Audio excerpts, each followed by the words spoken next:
कल रात प्रकाश जोशी का नाम नैनीताल से उठा है और इसी के साथ लोगों में जोश और उत्साह जो दिख रहा है। आज आप सुबह ही आज पहुंचे दिल्ली से। प्रकाश जी, ये बताइए कि किस तरह लेंगे, क्योंकि जो लोकसभा का नैनीताल जो लोकसभा बहुत बड़ी है, इसमें मतलब तराई है, भाबर है और हिल का एरिया, तमाम चीजें हैं, तो किस तरह इतनी जल्दी कवर कर पाएंगे, क्योंकि दिन बेहद कम है।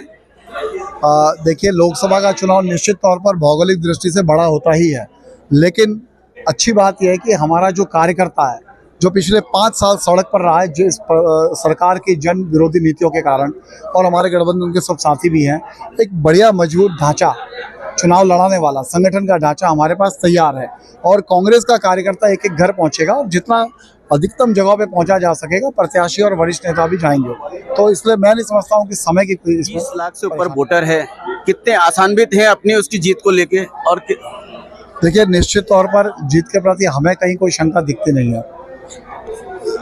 हमारे पास निश्चित तौर पर इस क्षेत्र के लिए एक विजन है। 2 जिलों को मिलकर ये पार्लियामेंट बनी है। हम तो इसी 2 जिलों के अंदर जो जनता की समस्याएं हैं, लोगों की जो परेशानियां हैं, हम तो उसकी बात करेंगे।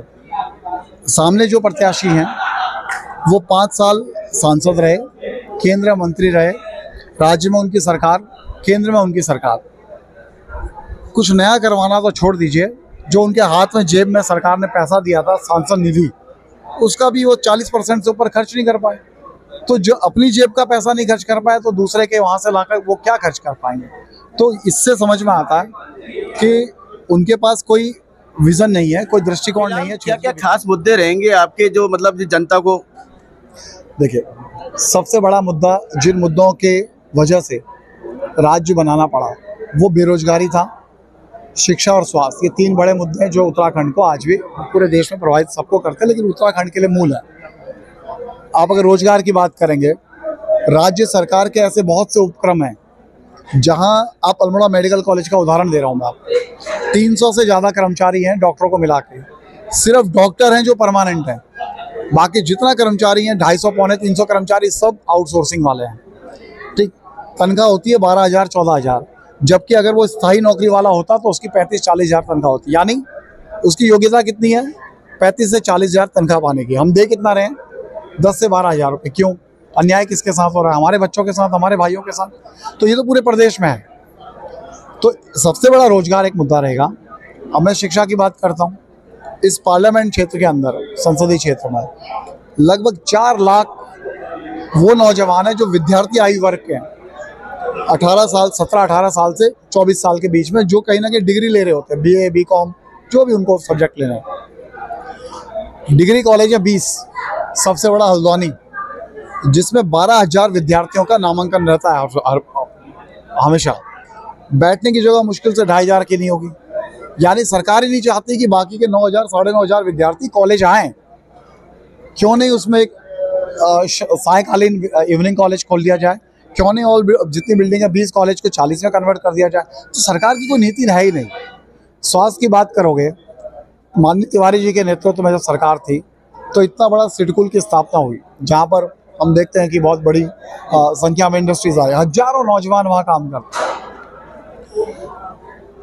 जहाँ भी पूरे देश में जब कांग्रेस की सरकार, यूपीए की सरकार थी, जहाँ भी इस तरह के इंडस्ट्रीज थी, मैक्सिमम अधिकांश जगहों पे ESI हॉस्पिटल बने उनके कर्मचारियों के कल्याण के लिए, मेडिकल कॉलेज कम ESI हॉस्पिटल। यहाँ क्यों नहीं हो सकता था? हजारों लोग काम करते हैं। जो हमारा अस्पताल सुशीला तिवारी है, उसकी दुर्दशा आपने देख ली है ना।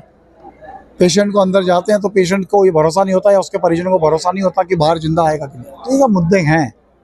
2012 में जब मैं विधानसभा चुनाव लड़ा, तो मेरा एक बड़ा मुद्दा था कि क्यों नहीं हर घर में गैस पाइपलाइन से गैस पहुंचे, क्यों वो सिलेंडर का इंतजार करते रहे।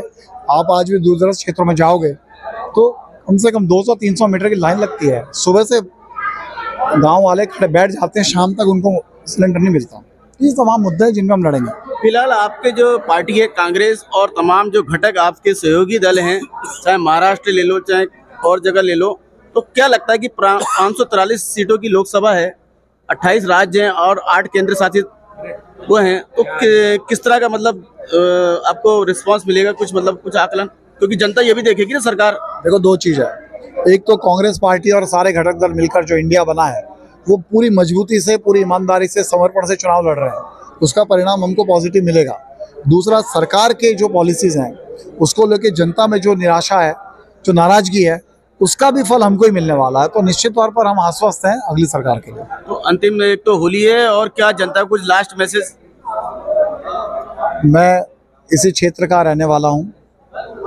मेरे पास कुछ बहुत ज़्यादा देश की मैं बात अभी नहीं करूँगा, क्योंकि चुनाव पार्लियामेंट का है और इस पार्लियामेंट में 2 जिले आते हैं।